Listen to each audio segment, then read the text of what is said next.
Имено никаде на почетокот на август македонската театарска, филмска и телевизиска актерка Изабела Новутни ја доби наградата големата повелба на Леотар за најдобра улога во филмот Обичната Ели во рамки на 11-тиот фестивал на европски и медитерански филм кој што се одржа во Требиње.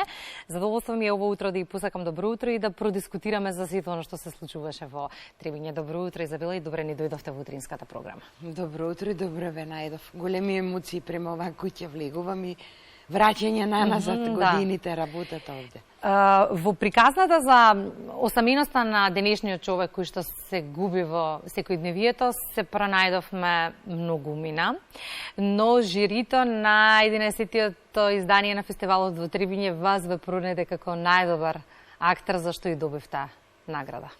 Да, и не можам уште да поверувам. Да, слегна впечатоците? Да. Слегна впечатоците затоа што на моменти повторно се прашувам сон или јаве, затоа што беа во конкуренција селектирани 34 филма, долгометражни и краткометражни. Се дава на 3 локации во рок од 5 дена. И навистина не успеав се да, не може никој сите да ги погледне. Тоа што видов, се трудев што повеќе да погледам, гледам каде оди напред кинематографијата, поготово европскава. И кога ја добив наградата, кажа само дека е многу тешка. Останав без зборови, емоциите преовлада. Меѓутоа, драго ми беше што бев тамо, што запознав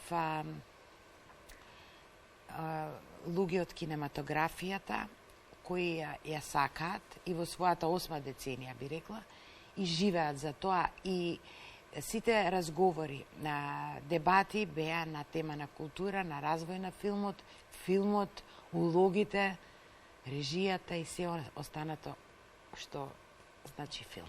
34 филмови со различни теми, добри фестивалски референци беа прикажани на фестивалот. Неверојатно беше реакцијата по проекцијата на Обичната Ели. Тоа и вас ве изненади, или? Да, мене ме изненади прво. Морав да дадам објаснување пред филмот, најава беше, и за медиумите и за публиката. И филмот беше во ударен термин на 1 август, вечерта во 20 часот и 30 минути. Полно беше публика, реакции одлични. Потоа следуваше еден долгометражен филм, после мојот, и имаше разговори на тема што сме направиле. Тука беа познатиот филмски критичар Боран Джелковиќ и многу други кои многу работи ги гледале во филмот со, како би рекла, со микроскоп. Кои јас не сум ги приметувала во текот на работата, ниту во 2 пати го имам гледано филмот. На премиерата во Росина и на Киненова филм фестивал кога беше. Овде немав, емоциите беа појаки, дзиркав кога беше проекцијата.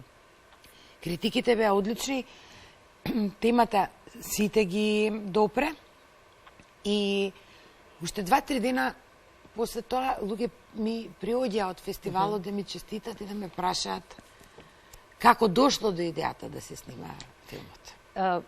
И во разговорот додека се договаравме за гостувањето, неколку пати ми споминавте дека апсолутно заминавте на фестивалот без никакви очекувања и дека наградата секако е повеќе од добре дојдена, но иако е лична, говори за тоа колку и македонските уметници, но и филмот добро котираат во европски рамки.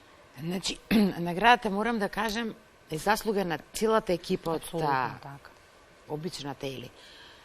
Прво да се заблагодарам на младата и многу талентирана режисерка Лавинија Софрониевска, која ми избра токму мене. Имаше 3 круга на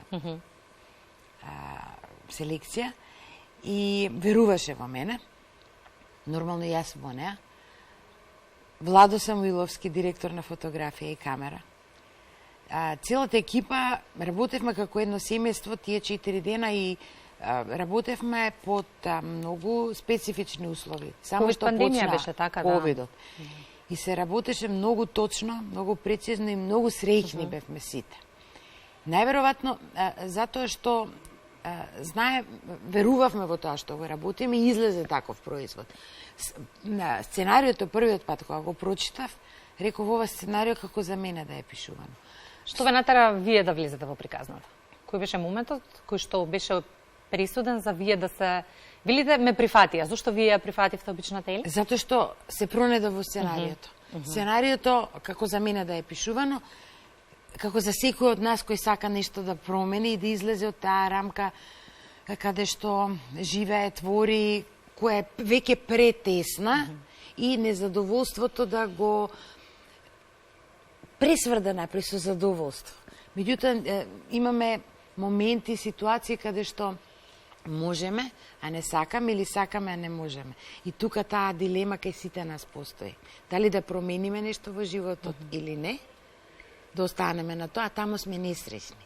И сега вагата е овде.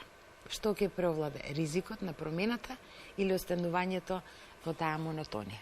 Променивте нешто по обичната Ели?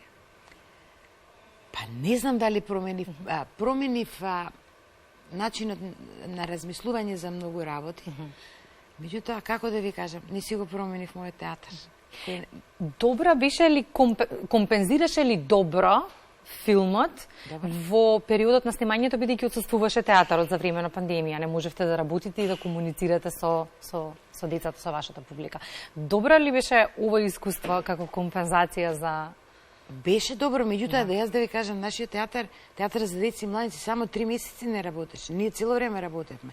Бевме поделени на екипи, се работеа представи, една со друга екипа да не се сретнеме, значи поделени актери во 3 екипи ние работевме. Филмот ми дојде како лек на рана.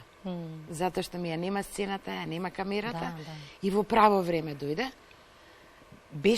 Имаше чувство на дали некој да не направи нешто, да не добие нешто, симптоми од короната, затоа што нашата прекрасна продуцентка Ивана беше 8 месец бремена и сите внимававме и дома кога одевме и тука на снимање да биде како што кажуваат мерките на предпазливост. А во однос на искуството филмска наспроти театарско не барам да одберете, чисто да го споредиме. Па како да ви кажам, во театарот треба 100% енергија. И се тргнува и нема назад. Секоја грешка е видлива. Филмот е поспецифична работа, затоа што камерата за мене е скен. Секој нерв покажува дали е вистинска емоцијата или не. И посуптилна работа. Тука треба многу емоција и многу... За мене, кога говори ликот, очите е најдобрата игра пред камера. И мислам дека на филм може да се сгреши, да се врати кадарот, да се поправи. А во театар не. Тргнува и застанува. Фестивалите се одлична можност да видиме до каде сме еве конкретно во однос на кинематографијата. Многу пати сме споменали и тоа не треба да го тестираме повторно дека квалитет има. Треба ли повеќе да се вложува во кинематографијата? Треба ли повеќе државата да учествува во целата оваа приказна? Ако го имаме квалитетот и ако имаме што да понудиме. И јас морам да кажам дека има квалитет. Треба ли повеќе продукција? Да? Треба повеќе продукција, државата учествува, треба да учествува повеќе, поголема транспарентност треба да има, да се даде шанса на младите, талентирани режисери, актери, да се даде шанса на сите. Да имат сите шанса да дојдат на отворени аудиции, кастинзи. И не само државата тука, и самите продукции треба да бараат копродуценти. Да не се чека секогаш од државата. Државата дава и би требало уште повеќе да дава. Затоа што ценети сме во регионот и Европа, имаме таленти многу и сакам да се работи. Јас сакам кога има филмови, кога имаме други продукции кои влегуваат, тука се и нови сознанија, за снимањата, за тековите на работа. Секоја земја има нешто да понуди ново, како и ние што имаме. И сета таа соработка многу би ни значила на сите. Кога седнавте овде, кажавте, седнувам со бурни емоции кои ме навраќаат на времето на убавите моменти кога работевме и овде во македонската телевизија. Кои се тие мигови кои интимно ве врзуваат со МТВ и ви изнудија вакви емоции, Изабела? Па тоа се бајките што ги снимавме со Миле Гроздановски.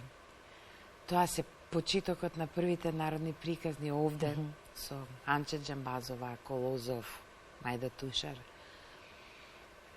Многу емисии, сеќавам, тука ја снимавме и Далгата, документарна емисија беше. Во македонското радио, голем број на радиодрами со Шаурек. И некако секогаш, секое влегување овде ми е враќање во минатото, на убави моменти и убаво дружење и многу учење од постарите колеги. Да. Обичната Ели за миг ви изведи од татарското секојдневие на кое што мора да споменеме дека му посветувате 30 години оваа година. Се започна 93-та со Зрното, грашок и принцезата. Тоа не е се малку години на сцената, не е се малку количини на енергија дадени на публиката. И таа енергија и таа желба за се биде на таа сцена направи да оваа представа, Зрното конкретно, Зрното, грашок и принцезата, се одигра 30 години без никаква промена на костимите и сценографијата. Со истиот костим, истата сценографија. Дури и за мене е несватливо.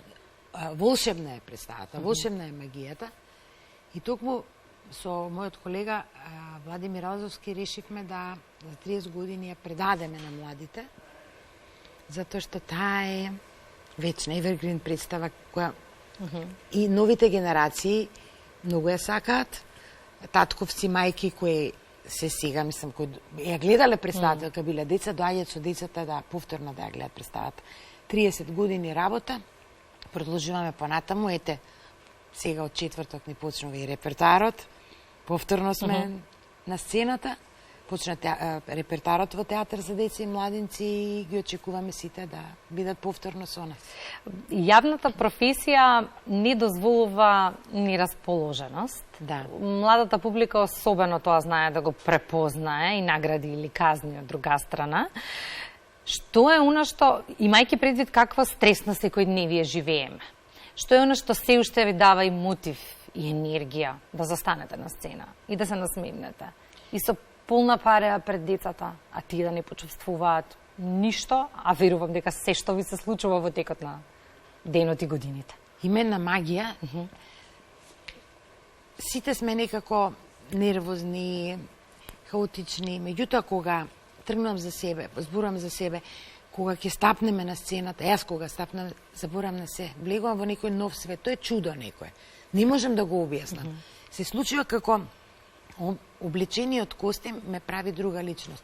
Одма, дали е тоа, не знам, нешто се случува да јас заборам и верувајте ми, представете ми се како некој вид на психодрама. Енергијата, децата, публиката, па и возрастните, кога се младинските сцени во прашање, знаат да ни ја дадат силата и излегуваме побогати за уште една представа и посмирени. Другиот ден повторно се враќаме во... Ако на нешто се радуваме ние родителите со мали деца, тоа е почитокот на новата сезона на театарот за деца и младенци, бидејќи среќа е што ве имаме, но за жал тоа е една од ретките понуди кои што ги има во континуитет. Таа е и не знам уште колку може да се набројат на прсти како да ги анимираме децата, бидејќи зборуваме за културата на живење. Таа се учи, а мора да им понудиме нешто на децата, нели, за да ја научат. Ние се бориме на секој начин, меѓутоа е малку. И сцената е мала. Само 100 сидишта, 112 сидишта и карти веќе нема. Драго ми е што сме посетени, за децата треба многу повеќе, не само театарот за деца и младенци. Треба многу сериеве како Дајте музика, Тин, емисијата. Јас се сеќам у времето кога мојата ќерка растеше, тука беше Бушавата азбука. Тука беа бајките. Многу малку обрнуваме внимание на децата. Не знам дали времето, машиниријата што почнува да не гази, меѓутоа треба да се најде време, треба да се вратат децата на книгите, треба да се вратат на нешто убаво, на игрите улични што сме ги играле како деца. Мислам дека е многу подобро него лаптопот, телефонот, да заборавиме и да зборуваме и да комуницираме. Јас сум многу среќна што и оваа година ќе ве гледаме на сцената на театарот за деца и младенци. Искрено се надевам дека конечно ќе почне да се реализира идејата за нов дом на театарот, зашто зборуваме години и години. Мечтаеме за бидејќи така и вие ќе блеснете уште повеќе. Уште повеќе, поготово што сега сакам да ви кажам дека еве втора година поред го организираме Игор Маџиров фестивалот, интернационален фестивал на детски представи, да видат нашите деца што се случува во регионот и пошироко.